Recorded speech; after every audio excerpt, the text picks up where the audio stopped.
Hi everyone, welcome to this episode of Diverse Talk Matters. To talk about different things around diversity, equity, inclusion, talk about things that people may find challenges with, so we hope you find them really useful. Some are around people's different lived experiences, some really challenging conversation, things that sometimes we don't need to talk about. But we really hope you enjoy the range of topics that we are introducing to you or bringing to you, to your homes, to your house, to your workplaces. We hope you enjoy.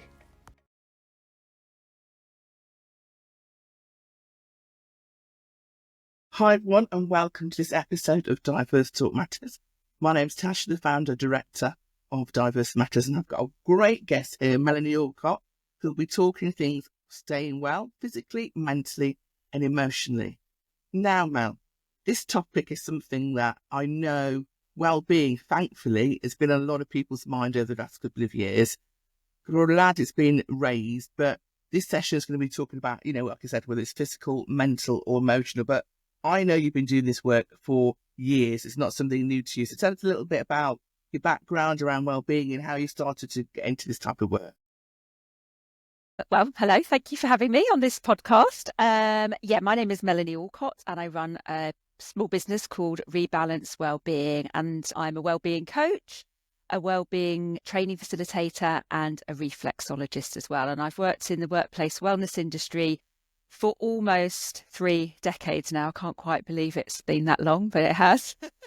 I am also a mum to an 18-year-old daughter and a 16-year-old son, and we live in Falmouth in Cornwall, having done the kind of, London thing, southeast thing for quite a few years. And yeah, I've been in this industry, a long time. I kind of think some of it was luck, but I think it was ingrained in me from quite a young age, the importance of kind of work-life balance and well-being.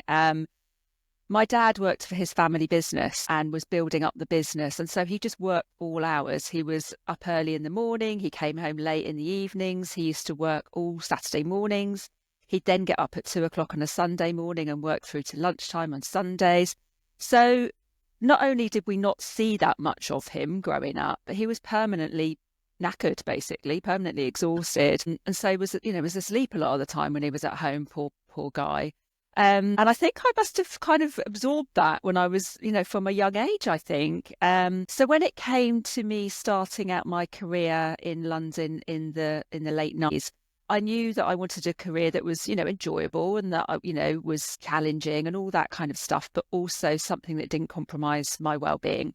I really felt quite strongly about that. So when I was going for job interviews, I would say things like, I don't want to any more than a half-hour commute, or, what are the working hours, and do they really mean those working hours? Are they as they say they are? And that was quite important to me right from the start. And I know I definitely didn't get jobs because of those kind of questions that I was asking. I think I didn't want to sell my soul to an organisation really from the off. But really, fortunately for me, my first job, which I got as an account exec, was in a pioneering work-life balance consultancy called Work Family Directions. And it was a bit of luck, really. It was a choice between that and doing an admin job in a finance company. And I kind of needed to get a job, basically. So I went for that one. But they were a US-owned company and were really successful in the States, running employee assistance programs and doing some work-life consultancy. They set up a UK office, and that was where I was based.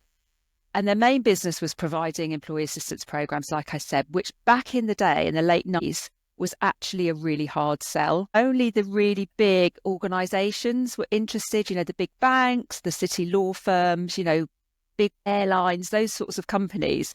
They were the ones who were really thinking about employee assistance programs. And the company also ran some really interesting work-life consultancy projects as well. So there's all sorts of amazing stuff that I was kind of getting exposed to, as my first job, which was just so aligned to kind of my values.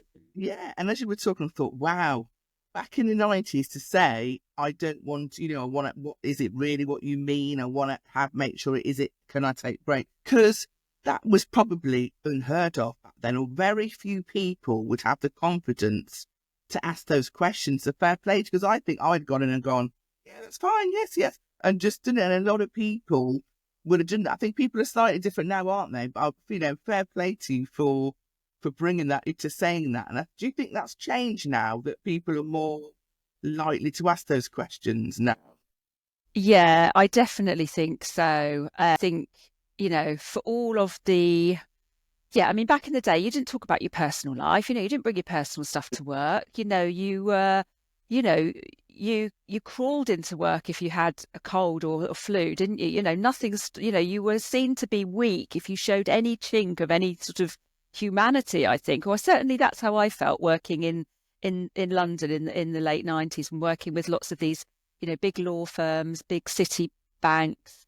They would, you just didn't have those kinds of conversations. So I definitely think it's better now. I think it's got better over the years. I do think for all the terrible things that the pandemic brought us, I do think the one good thing that's come out of it is the fact that we're having many more conversations around mental health in the workplace, many more conversations about, having a well-rounded life. We're not just one-dimensional kind of robots in the workplace. I also think, the cost of living and, the challenges that our younger people coming through in terms of, the prospects of them, being able to afford to even rent their own house, never mind about buying their own houses. Yeah. Their kind of priorities have shifted a little bit, and they're not wanting to work in the same way that perhaps our generation were happy to. They're saying, actually, no, I don't want this. What's the point in me working myself to the bone when, what's that for? I don't even know what I would be doing that for. And they want to have a couple of, maybe smaller jobs. That whole gig economy is thriving, isn't it, because of that? So I do think it is easier to be asking those questions. I still do think that there's lots of companies who will say that they welcome those conversations, but the reality is different. But I definitely think we have more confidence, I think, in asking those questions. I don't know if you see it in the companies that you work with. Yeah, definitely. And also we try to, as Diverse Matters, link well-being with inclusion. If you want to be an organisation that really is giving, is valuing your people, you should be looking at well-being. And I know we've talked about this before, that you see jobs often now where well-being and inclusion are joined. Yes. I did one. Yes. But you would not have seen that 5 years ago. Now you have so many roles, whether it's, diversity, inclusion and well-being, or well-being and culture, or whatever. You'll see a lot more. So I think there is definitely much more of a understanding. You support, like I said, you support your people, you put in the mechanisms. Everybody knows you work for a good employer. You're going to go the extra mile. You're going to do what you need to do and support them. We said earlier, but, what about this? We are in a world that's always on, aren't we? In this world we're in now, my God, it's this 24/7. So again, anything you've not said before is about why our well-being is so important in this world that we live in. And sometimes I think I don't have time to do what I need to do on a day-to-day. So why is that sort of really important in this always on sort of world we're in? Well, I just think, ultimately, without our health and well-being, we don't have anything, do we? We can't be a good employer. We can't pay the bills. We can't be a good partner in a relationship. We can't be a decent parent. We can't be living the life that is true to us if we're not well. If we don't have our health, we have nothing. And I think, to achieve that optimum sense of well-being, we don't just need physical well-being, but we also need mental well-being. So, being able to think, in a clear-headed way, in a rational way, to be able to make good decisions. The mind-body connection is so strong. We can't have one without the other. And we also need emotional well-being, managing our mood, managing our feelings, and that sense of spiritual wellness as well, which could be religion, but it could also be about our connection to something greater than ourselves, or just our kind of sense of meaning and purpose in life.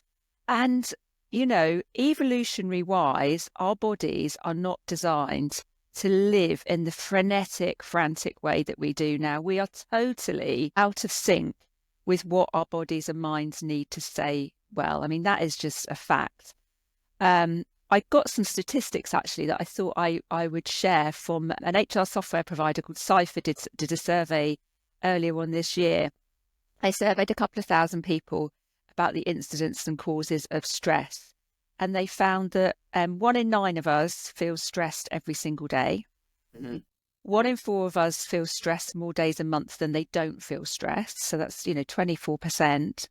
And there are all sorts of reasons for those stresses, sleep, money worries, financial stress, family stress, being stressed in their relationships, workload. Over a quarter said that they're stressed about the news about what's going on in the world. Nearly a quarter said that they're stressed because of the busyness of life. And 20% of people are saying that they feel lonely. They're stressed because they feel lonely. And, we have this kind of cult of busyness where people ask us how we are. We often say, oh, I'm so busy, or it's all a bit bonkers. And in one way that does feel true. But on the other hand, I think it's also a way of saying, I'm busy and therefore I'm in so much demand. Look at me, I'm so important. And, it's a status thing that I think we can all get wrapped up in. We can all get into that mode. The world we live in, it does feel a bit wonky now, even if you compare it to 5 years ago, pre-pandemic, constant government changes, the rising cost of living, war, the world feels off kilter, I think. And I think you add, when you add that on top of all just the normal day-to-day stresses and strains that we have, it can really lead to feeling stressed, dissatisfied. So it's really, really challenging. Like I said, we're out of sync. We're, the Industrial Revolution was fantastic for bringing us light and, being the ability to work around the clock. But that's so out of sync with, what we need to stay well, and dashing frantically from one thing to next, physically and mentally. No wonder that we are frazzled. So we have to kind of find some ways to carve out a life that is healthy and well for us. And I do believe that businesses have a responsibility to help that as well. They can support that, and they can make sure that their culture enables people to stay as well as possible, given all the demands that businesses and us humans have as well. Mm-hmm. Now, I only say this advice myself, Mel. I'm saying asking this next question. So, well, we all do. I'm not sitting here judging anybody. We all fall into various traps, don't we? Being self-employed, that's another challenge itself, for sure. Definitely. So there's no judgment here. Yeah, no. So, if anybody was thinking, right, I really want to do better, what are the fundamental things that we need to think about to stay well? Well, there's lots of things that we can do. What I would say is, we're so bombarded with so many messages, and there's people like me telling everybody, kind of what they should be doing.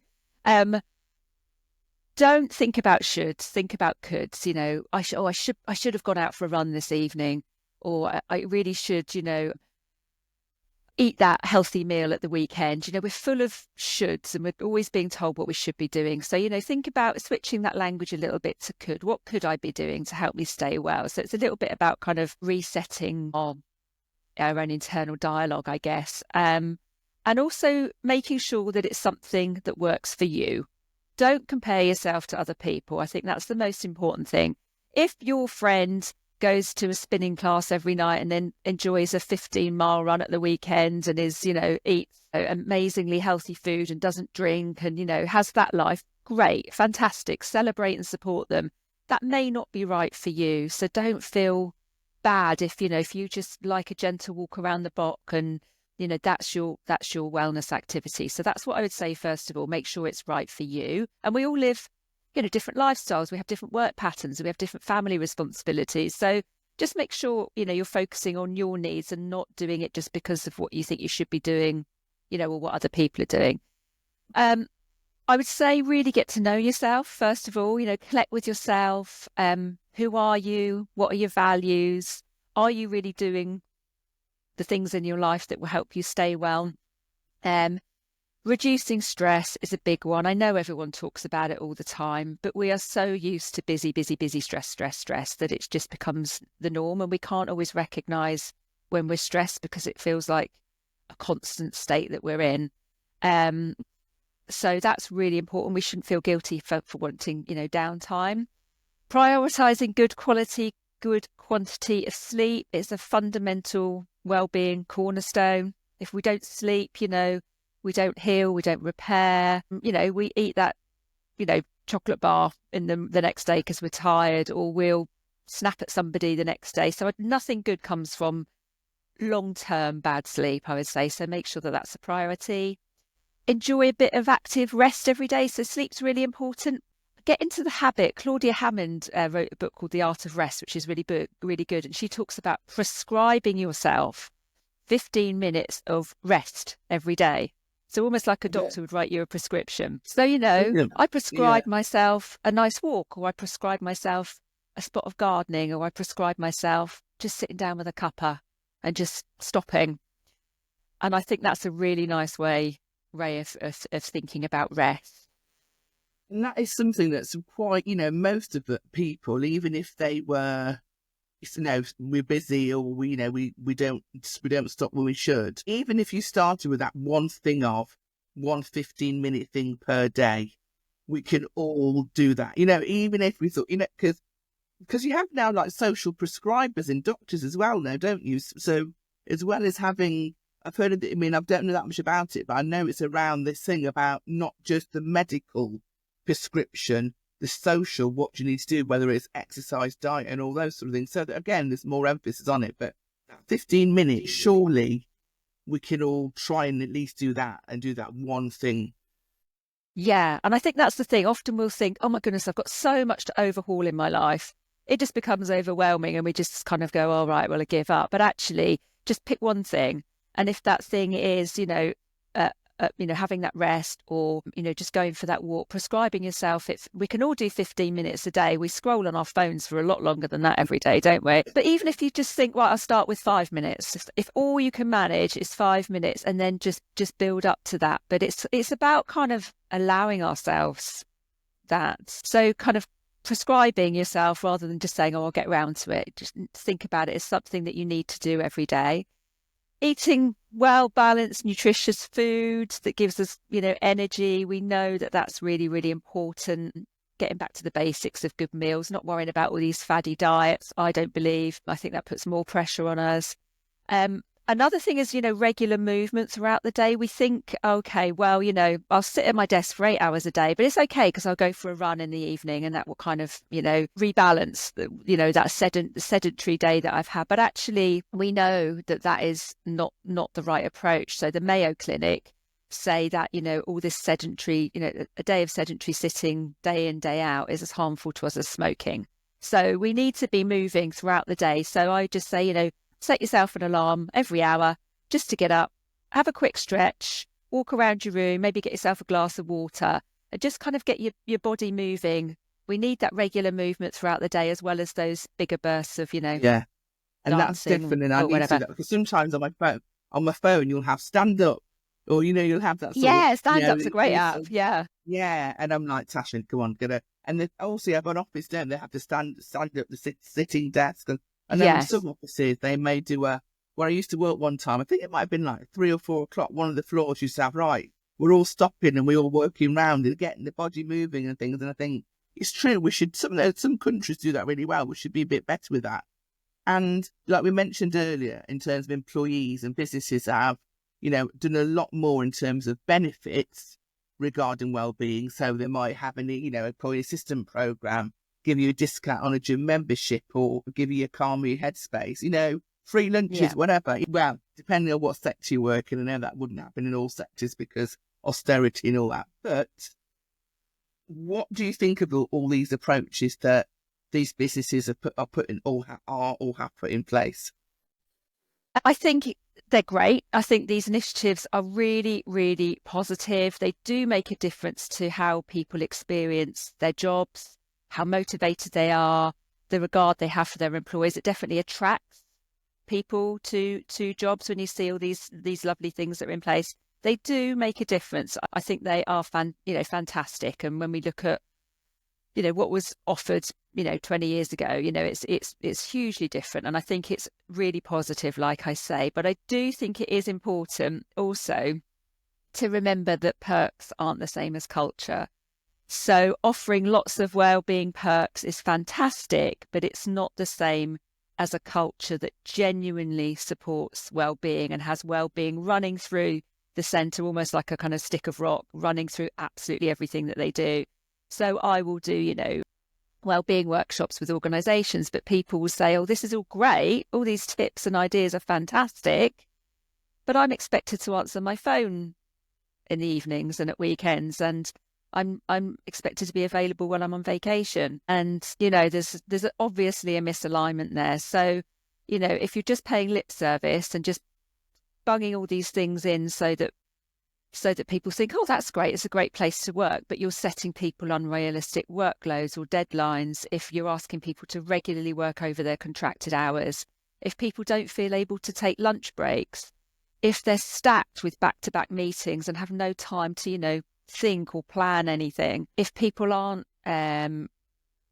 told, not to answer your emails in the evenings, to turn your phone off, to have that holiday, these perks start to mean very little. And actually they make people more resentful, because it's almost like, well, you're saying all this stuff, but actually you're not walking the talk at all. And I saw this, back in the day working with all these big city law firms. They'd have everything on site, gym, nurseries, dry cleaners, sleep rooms, everything. And they were all designed just keep you at work for longer. I was just about to say that. It's like, thank you. I've worked in places where they had chefs, and they had, and then literally you were there from 8 to 7 o'clock in the morning. Cause they're there from, I remember someone said to me, I actually don't buy any shopping, because they're there from 7 and they're there till 8 o'clock or 9 o'clock at night, and they're literally living at work, and that can't be good for anyone. No, absolutely. I mean, it is. I think we are thankfully having much more, many more conversations around that not being appropriate. And I think that perhaps is the extreme end, but still, I do think, I think people, it is frustrating if you're working in certain industries or you're working within organisations that offer all this lovely stuff, but there is an expectation that doesn't align with those. So I think you just have to be mindful of that. I think if you are offering all this stuff, you better be creating a culture that is also making people feel well at work, period. So, and definitely, and that's why, the current government, they're looking at that, aren't they, in terms of the thing you mentioned earlier, where people on holiday expected to answer a phone, people are out of hours expected, and they're looking at changing that, aren't they? That is, unless that's your job where you work those hours, people cannot be contacting you at certain times. And I think that's a good thing. People might think, oh, this is ridiculous, but the fact that, people are looking at it more as the whole of the UK, that there's going to be laws and regulations around that, do you think that would encourage more employers to focus on well-being? Yeah, I think it's France, isn't it, that has this in place already. I'm aware that people I've worked with in France have this directive in place, and it is enforced, I think, fairly strongly. I think, although there were lots of, really good forward-thinking employers out there, so I've been talking about perks, art and culture, and, you've got to be careful. But there are some, there are lots of really good companies out there who really do care for people's well-being. But I do think that obviously many organisations won't act unless something's written into legislation. So, in the EAP industry, Employee Assistance Programme industry, we were kind of pushing that message for quite a few years. And then some legislation came in that said, basically, if you have an EAP in place, you're unlikely to be sued for stress, basically.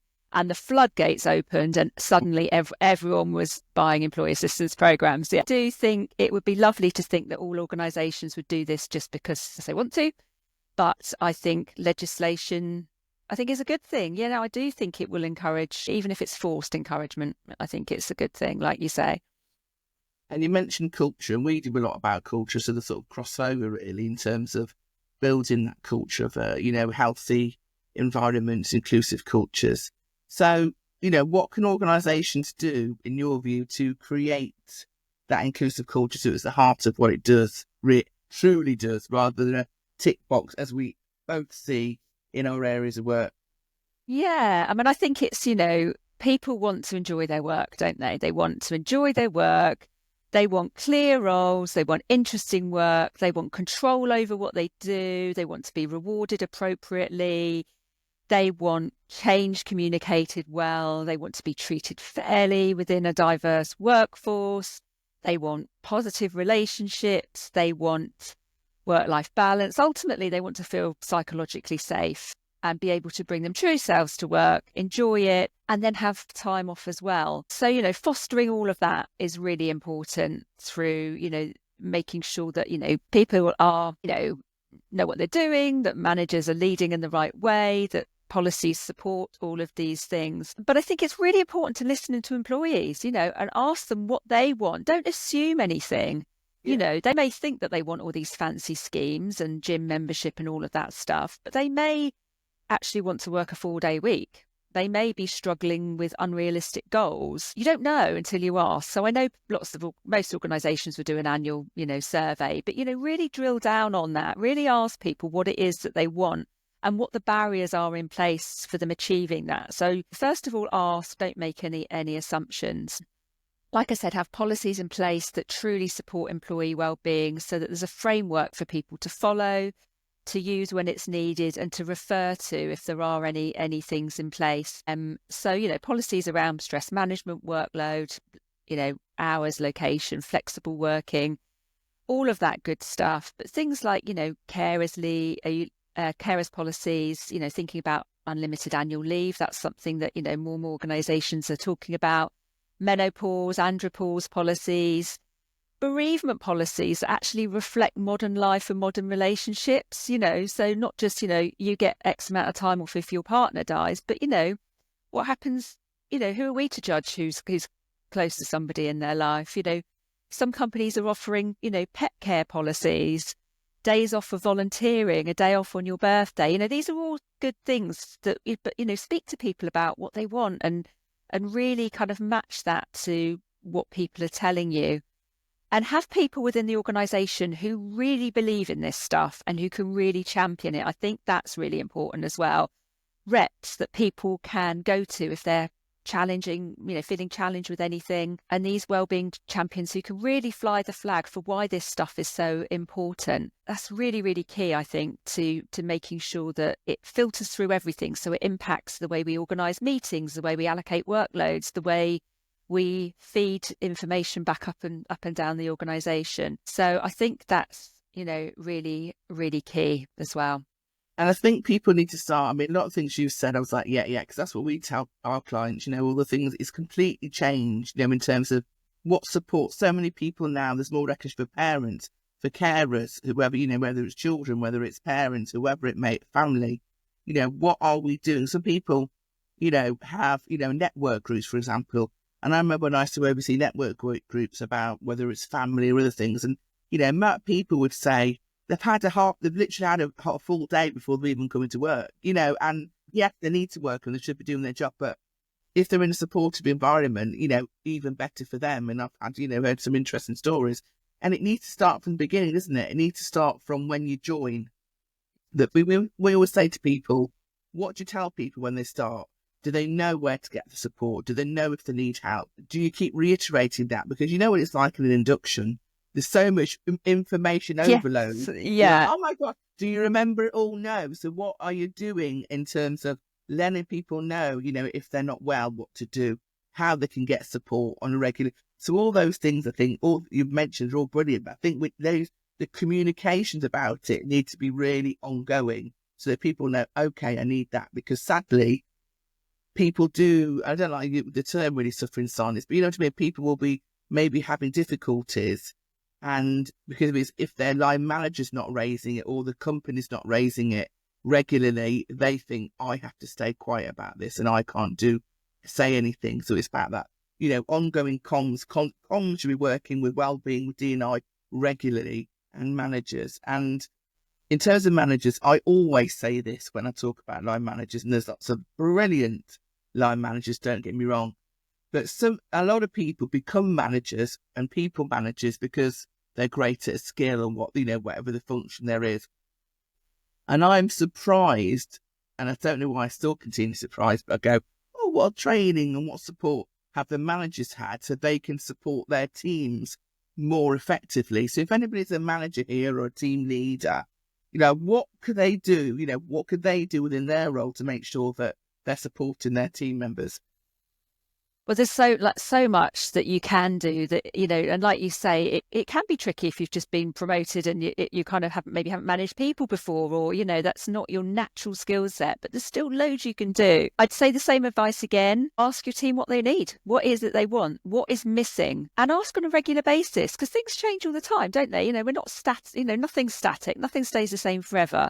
So ask people, and don't kind of force what you think should happen on people. Really, survey your team and be an advocate for your team. Feed that back up the chain of command. And just because somebody at your team suggests something and it's not in place currently, doesn't mean that you can't think that that's a great idea and try and push for that to happen. But, it's really important to kind of keep having those conversations with your team, so that, like I said, that you can represent them and be an advocate for them as well. And things like regular wellbeing check-ins at the beginning of every team meeting can be a really nice thing to do. So and in your one-to-ones, so you can ask people to do, put in the chat in a team meeting if it's online, a sad, neutral or happy face, or a score of 1 to 10, or you can do it, in person as well.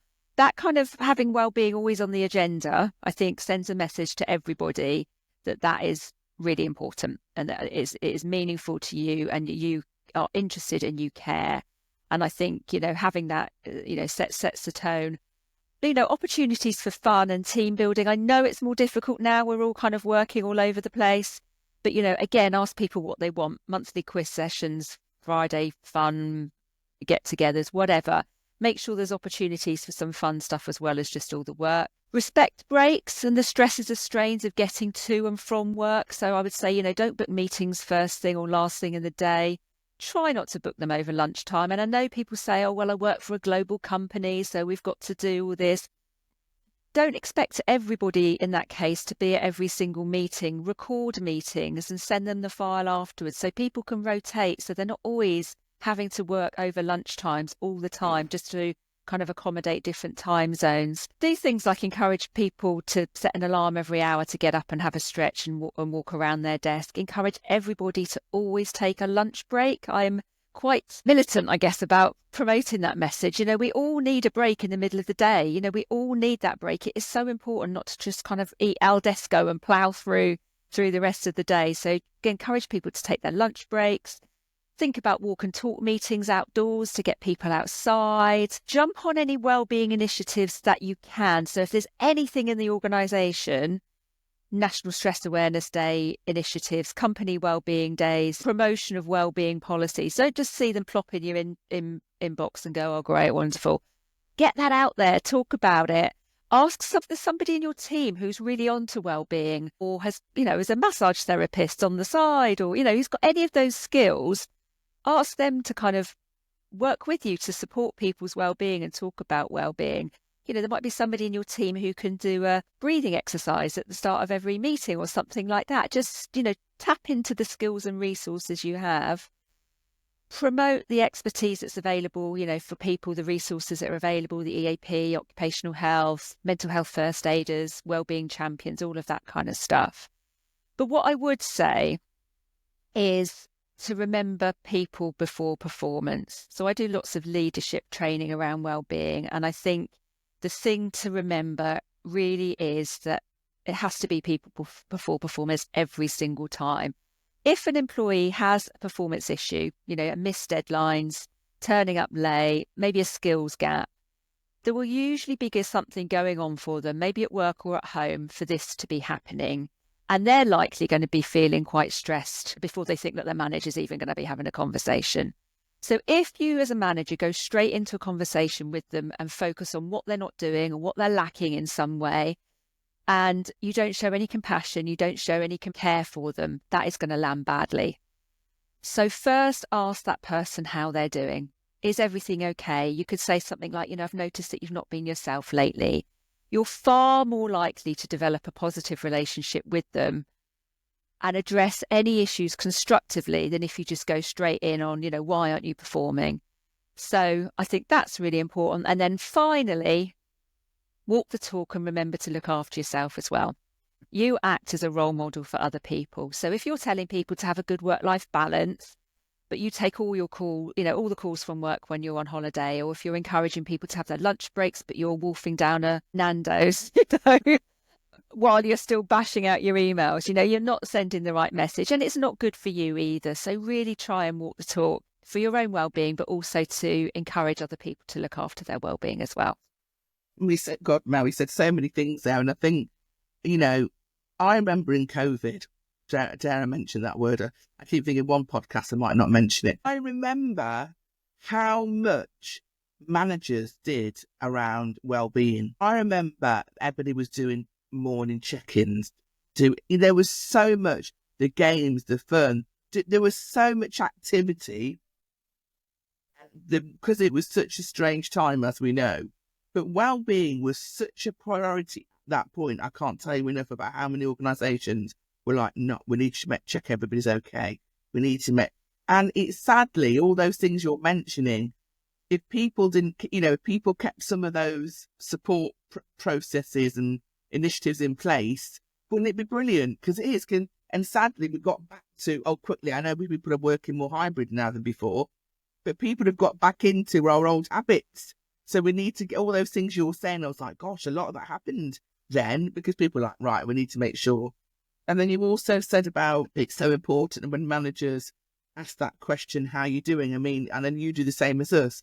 This is where training, guidance, support would be beneficial, because sometimes people be surprised, but sometimes people have to frame that conversation about if someone's not well. So, amount of time, if somebody, broke their arm or somebody did something else, you'd go, are you all right?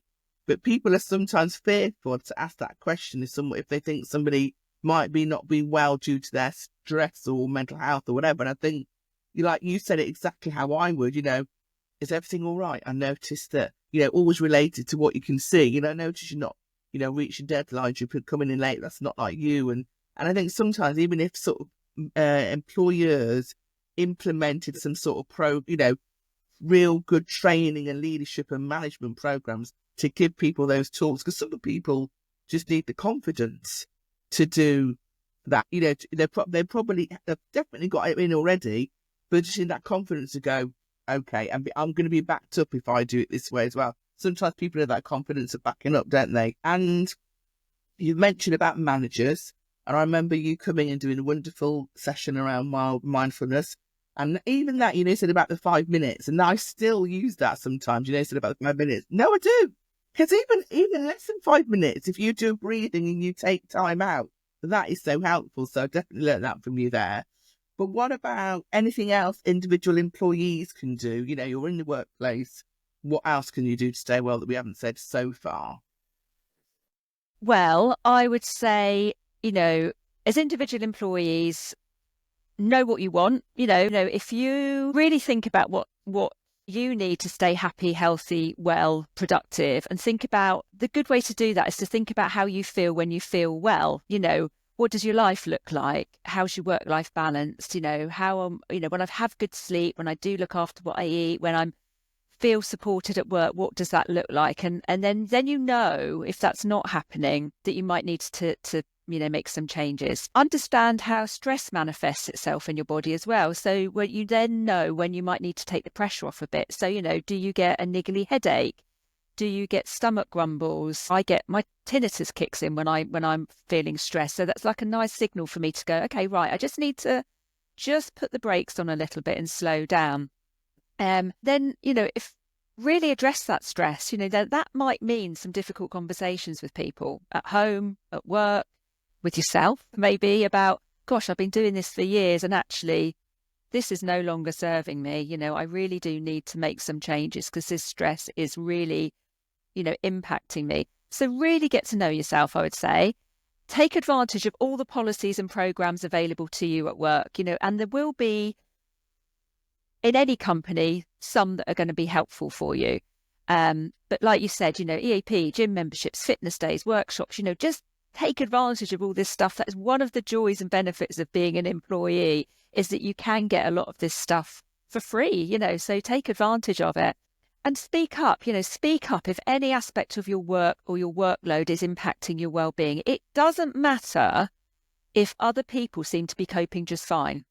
If you're not, and it could be for all kinds of reasons, all sorts of subtle reasons why that's not working for you, talk to your manager, talk to them about it. And if you find that your manager isn't sympathetic, talk to your human resources department. If you're struggling and that you can't see that there's any, and we all have, short-term pressures, projects, deadlines that have to be done. But if you feel that that isn't going to end and it's impacting your well-being, you need to do something about it. So have the conversation. I would also say have some non-negotiables in place as well. So once you know what you need to do to help you stay well, make them absolutely non-negotiable. So for example, I know that I always need to take a lunch break, or my brain basically has a meltdown in the middle of the afternoon. If I try and plow through, it is not good for me. That stresses me out. So just think about the things that keep you well. I also know, for example, that my weekly dance class gives me a great boost at the start of the week. It helps me, enjoy myself. I know that I need to be in bed by 10 o'clock every night to get my good night's sleep that I need. So they're my things. They're just examples, but don't bump those precious, precious things that keep you well for demands that other people might place on you. So that includes pressure from work, from family, or from friends. Make sure that you don't bump your children's Christmas show for that work meeting. Say, no, I'm sorry, I've got this to attend to. Or, if you know that your, weekly jog around the block that you do with your pal is the thing that keeps you well, ask for that meeting that you've suddenly been asked to attend to be recorded and sent to you. It's not about being a difficult employee. It's just about pushing back and respecting your boundaries and knowing what keeps you well, because ultimately, if you stay well, then you're going to be a good employee. So it is about sometimes taking that step and being the brave one, being the bold one. But it is really, really important. And then the last thing I'd say is, you mentioned it already, but the power of stopping and taking a breath. It is the quickest and easiest thing we can do in the moment to stop stress from building. So it's just about thinking, right, okay, I can feel the pressure building. I'm just going to stop. I'm going to remove myself from the stress. So it could be saying to somebody on the phone, look, can I give you a call back in 20 minutes? It could be in a meeting. I'm just going to duck out for 5. Just absent yourself for the moment and just sit, stand, just take a moment to stop and breathe. And there's all kinds of different breathing techniques, 4-7-8, box breathing. But really, all you need to do is just stop and breathe. Just breathe, move away from that stress, like I said, and give yourself a chance to oxygenate your body and your mind. It calms down our stress response. It helps us kind of process what's triggered us. It helps us understand what we might need in the moment as well. And it buys us time to respond appropriately. So often we get triggered, we respond, it blows up. We think, oh my goodness, why did I send that email? We've all done it. We've all kind of been in that place. It buys us a little bit of time to go, you know what, I'm going to respond to that later. Or I think about that in a different way. So, breathing, taking a moment to breathe, I really do think is the most powerful thing that we can do in the moment. No, and I can testify to that. Like I said, I've never done it before and I do it now. Good. But just to say also that I know some people will say, oh, I can't tell my boss, I'll record and send him. And I'm thinking more about the maybe smaller organisations or, people where they've not got as much resources, they might have an EAP and that's it. Remember all the other things Mel said, so we understand some bigger companies may have better resources. But even if you're in a smaller business, a smaller organisation where, you get involved in everything, the breathing is like a few minutes. You can even do 1 minute. There's even a 1 minute breather you can do. The things around making sure you take your lunch. And there's, things about, right, I'm not going to, even like, and I learned to do this at one point when I was like, your inbox is just getting turned off your emails for a bit, so you can respond. I used to be terrible. The emails coming in, got to reply, and all that sort of thing. So, no matter how big or small your organisation, there's things you can do personally that will help you in well-being. And we do understand that some people can't, depending on where you work, you can't always do everything we've mentioned, just because I know to forget, but there are lots you can do, as we've mentioned. So, all of that, like I said, I'm so pleased that well-being is much more in the agenda. And also anybody out there who works in an organisation, you've got no well-being champions, bring it up. Like Mel said, speak to people, say, I want to create a well-being champion role, or there's a lot of people doing mental health first aid. Get on it. All of that is really, really good. Thank you so much, Mel. You've given us loads of information, loads to help, whether it's an individual or employees, think about well-being. Where, if anybody wants to find anything more about yourself and your work, or any resources, where can they go to find out? Okay, well, you can find my website at www.rebalance.life. There's lots more information about what I do in terms of coaching, training, and reflexology if you're local to me in Cornwall. So there's lots more information there. I'm on all the socials. So I'm on LinkedIn under Melanie Allcott, Instagram at Rebalance Wellbeing, and Facebook Rebalance Wellbeing. And yeah, there's loads of good resources out there. One I love is the Feel Better, Live More podcast by Dr. Rangan Chatterjee. I love what he does because he was kind of the original Doctor in the House and the TV program about 10 years ago.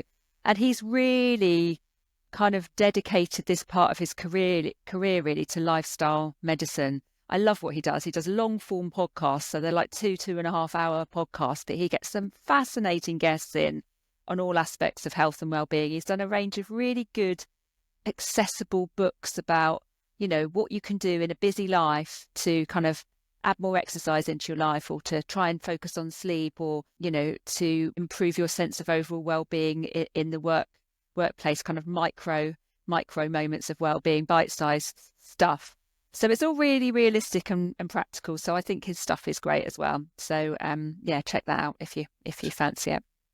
Thank you so much, Mel. It's been brilliant. Thank you so much for taking the time to speak to us. I hope people out there who are listening or watching have found some help that they can, like I said, go use for themselves, or go hand in hand to their managers and their employees. Also manage themselves. Hopefully you've got some tips from that. So Mel, thank you for your time. Until next time. Bye everyone. Until the next podcast. Thanks, Tasha.